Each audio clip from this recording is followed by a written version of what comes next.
Welcome back to the Mountain Gardener, my favorite segment when I get to spend it with my honeydew. It's a new nickname I just gave you on air in front of hundreds of thousands of people, all of Northern Arizona.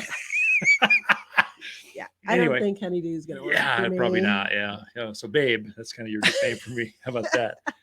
How about just Lisa? There we go. So, Lisa comes each week and just shares her garden topics, just what people are talking about, what she sees in the garden. So things are starting to, under the snow, things are growing. Oh yeah. So the ground isn't frozen. It's going. And so we want to capture that and you kind of bring that to us. We should actually, before we kind of get started, so let people know kind of some bad news, some things that happened. So we've had a struggle this week.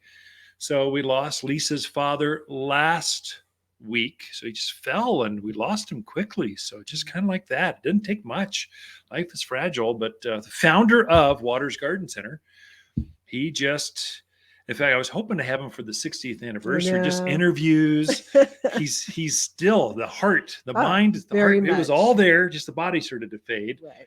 And so kind of sad news, but the obituaries went out. I think it's on Sunday of this week it'll go out. And so just kind of what's happening. Our friends, you kind of want them to know what's going on in your lives. And that's a big one. The Daily Courier is kind enough to have a front page thing on, what was that, Thursday or whenever it was?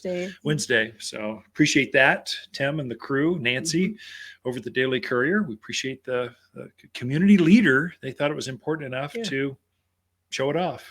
Well, he had been part of Prescott for a very long time. Yeah. Moved here in the late 50s. 1958 is what what I got from the family. Right. So before I was even born, before you were even born, little youngster. I know. So yeah, he's was a huge part of this community. Loved this community, and loved Waters Garden Center. Yeah. And I always appreciated the fact that he would come by and check on us. Even after we took over, he would come by and go, well, you're doing this great, but have you thought about this? And so he will be missed, terribly missed. I had a friend of mine, he called, he said, Ken, what I appreciate about your dad is he was really successful.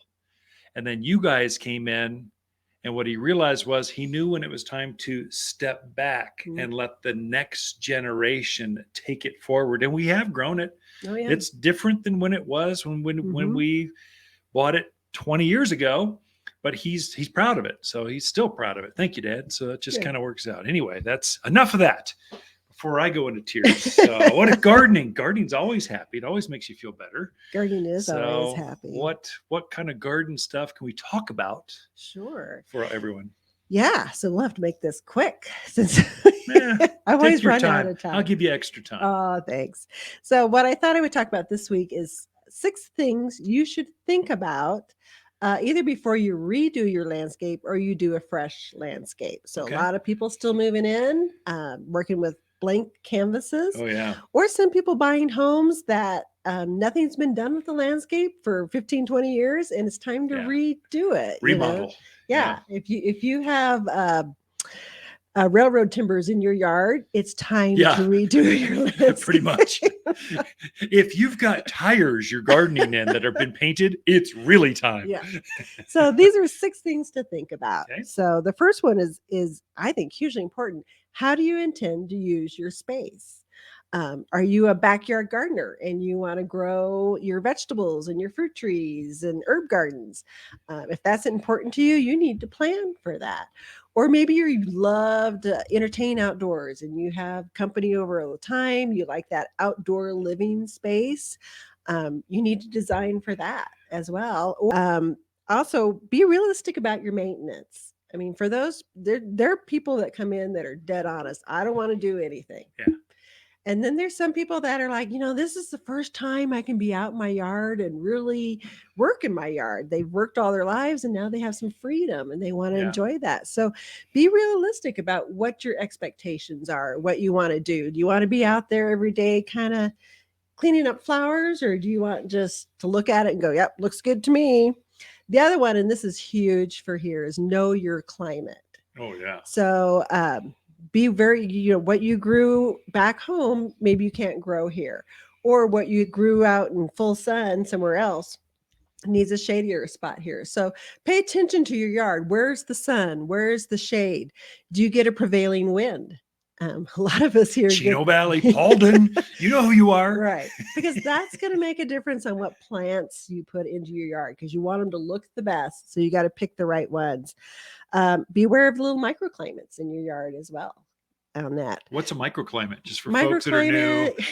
Can be just a little tiny environment that's different from the rest of your yard. So maybe you have a huge ponderosa, but underneath that is a nice shady spot. So those are things you can put shade. Or maybe it's a blistery hot spot, out in front of a retaining wall. It's nothing but heat. So those are things to know. Keep it interesting. Don't put 20 of one shrub in and call that landscaping, because it's not.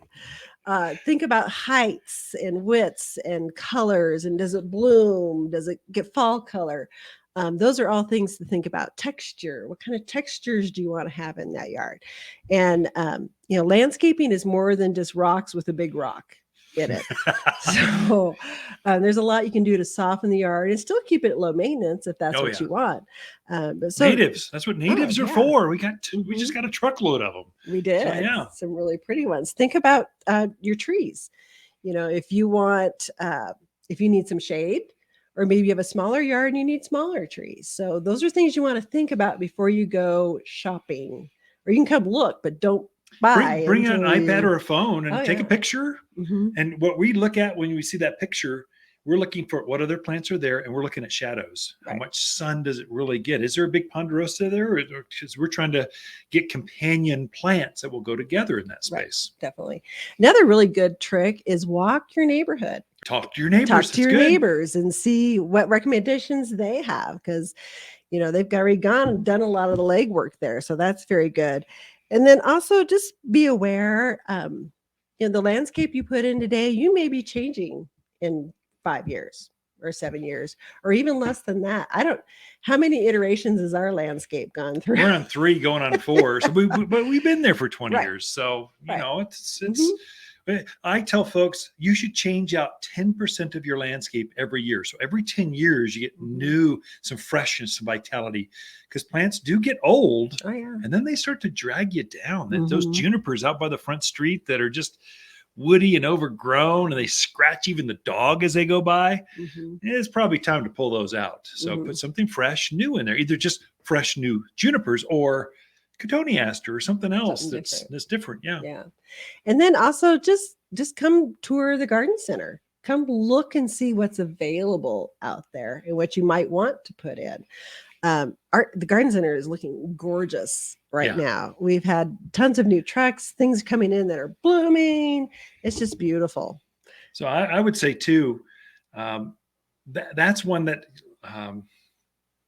you just need to have some like that. I'm thinking that Russian sage, it gets so overgrown. So it's just weedy.